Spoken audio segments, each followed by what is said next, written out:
choose my brothers if there was no day or night?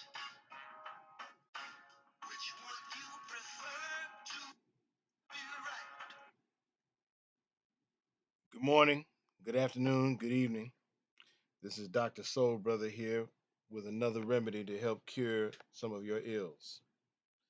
I want to try to do a follow up on the show that I did regarding the Essence Fest, but I want to expand this and get some things very clear and straight. First of all,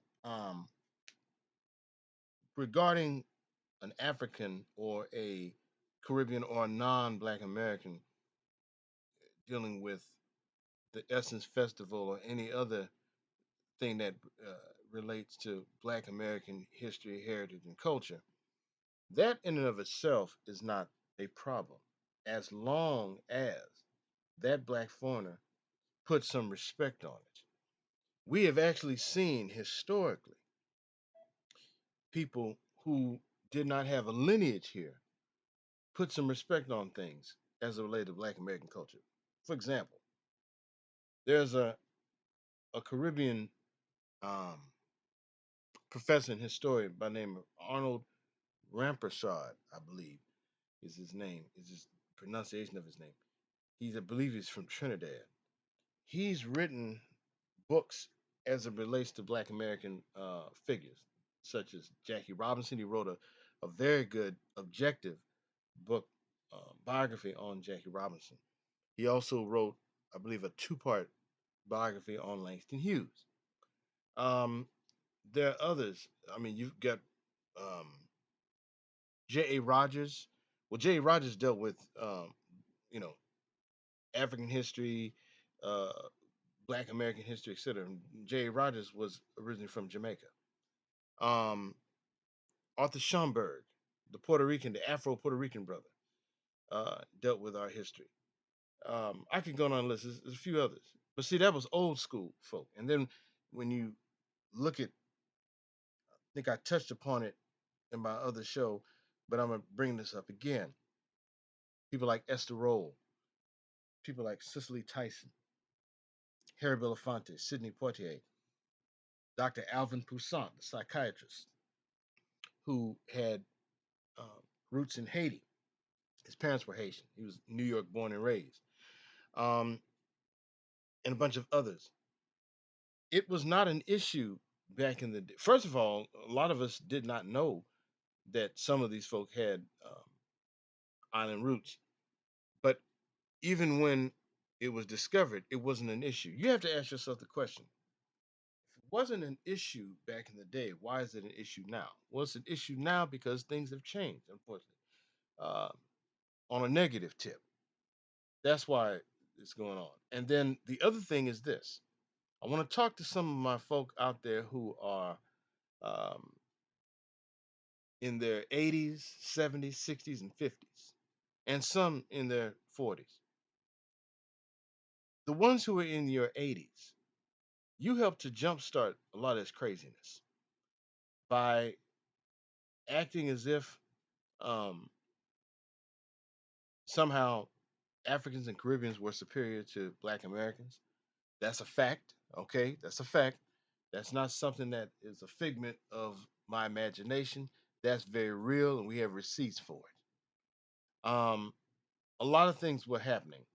Um, there's nothing wrong with embracing Mother Africa. That is our ancestral homeland. No problem with that at all. The problem becomes when you want to use Mother Africa as a replacement, or Pan Africanism or flat blackness as a replacement for your Black American identity and your nationality, which is American if you're from here and if you're born and raised here. And let's be clear, this is something else that needs to be put to rest. I'm really getting annoyed with folks who don't seem to have a handle on a racial identity, an ethnicity, and a nationality. If you are black, be you male or female, regardless as to whether your lineage can be traced here or not. And you're black, you're black. Period. If you um so if you're black and you're born here, you are an American of African descent. Let's be clear. Let's be real clear on that. So it doesn't matter if, for example, um, Dr. Alvin Toussaint, he was an African American. He had Haitian roots by way of his parents, but he was an African American by definition. By definition. Um, Esther Roll, same thing. Um, and here's the thing: Ozzie Davis, Ruby D, whose lineage is here, those are African Americans. Jesse Jackson, African American. Michael Jackson, African American, etc. Black American, use it interchangeably. It's not an either or, it's both and. So folk need to get past their petty hangups and get it together. Or get it together and leave it alone, as Jackson 5 would say back in the day. Even though they're talking about something different, it's applicable nevertheless. Let me move on. I'm not going to be long here, but I just wanted to kind of follow up with that. The question becomes, can we end the diasporan wars? Yes, we can. If we learn to get it together. And there has to be respect on both ends. First of all, you don't keep referring to a person who's born here, who, let's say, doesn't have roots here, as an immigrant. You're either being unsophisticated or you're purposely being rude and disrespectful. That's a problem. Okay? Then here's the other thing. If you don't have roots here and you're either born here or you're not from here and you come over here, you need to put some respect on black history, culture, uh, and everything else that's here. You are in somebody else's house. And when you're in somebody, at least this is how I was raised. I can't speak for the rest of y'all, but when I was raised, you show some respect when you're in somebody else's house. Okay? You just do. That's proper social etiquette, and that's just the name of the game. And when you don't do that, you are showing no home training, none. So that's something that needs to be done fast, quick, and in a hurry, especially at this hour when we're confronted with what we are confronted with. That's got to change. That's got to, and the only way that can change is if we do those things that I was suggesting. Um, and I played that little clip of the impressions to make a point. That song was about choice of colors, and God gave us the uniform that we're in, and that is a black uniform, irrespective of um, uh, skin tone.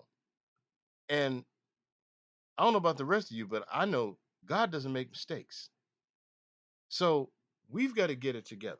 We've got to get it together, and because the clock is ticking, and if we don't get it together, because see, we are at critical mass at this point. If we don't get it together, this whole thing is going to collapse, and I doubt seriously if there'll be any rebuilding of it. Okay, so whether you're talking about the Essence Awards or any other event, that's something that needs um, to have some respect put on it. It's just that simple. It's just that simple. So, as I said, I'm not going to be on here long. I just wanted to hop on for a minute and kind of deal with that and just say that, the fact of the matter is, as Malcolm X said, one thing about this racist system, it makes us all one. And as Tony Brown said from Tony Brown's journal, I may not care for you, you may not particularly care for me, but you and I better get one thing straight. We are all we've got. We are. So the foreign blacks, you need to learn and understand that Black America is finally putting some respect on something that we should have been putting respect on a long time ago. And the problem is, you all are not used to this kind of robust pushback. And the thing is this: if a segment of Black America was in your society outside of America in the diaspora, uh, it would be rude and out of order to try to superimpose those things that have nothing to do with whatever culture you come out of. So if you can recognize that, then you should be able to recognize. I mean, for example, and I'll say this in closing, the West Indian Day Parade that takes place Labor Day weekend. Imagine if you had a group of black Americans going there and superimposing things that's related to soul food or music or any other thing that's unrelated to the West Indian Day Parade. Folks would be all over that. And so you can see where that would be a problem. You should be able to see and understand and respect, with a capital R, respect where black America is coming from when they're saying, listen, this is our stuff. Um, you know, you talk about gatekeeping and all of that kind of stuff. That's what we're trying to do right now. So I just, like I said, I just wanted to hop on for a minute. Wasn't going to be on for long, but I wanted to kind of address some things that needed to be addressed. So anybody has any comments, make sure your comments are respectful. Don't get out of pocket because again, I will block you. If anybody has any suggestions for any future shows, I'm open to that.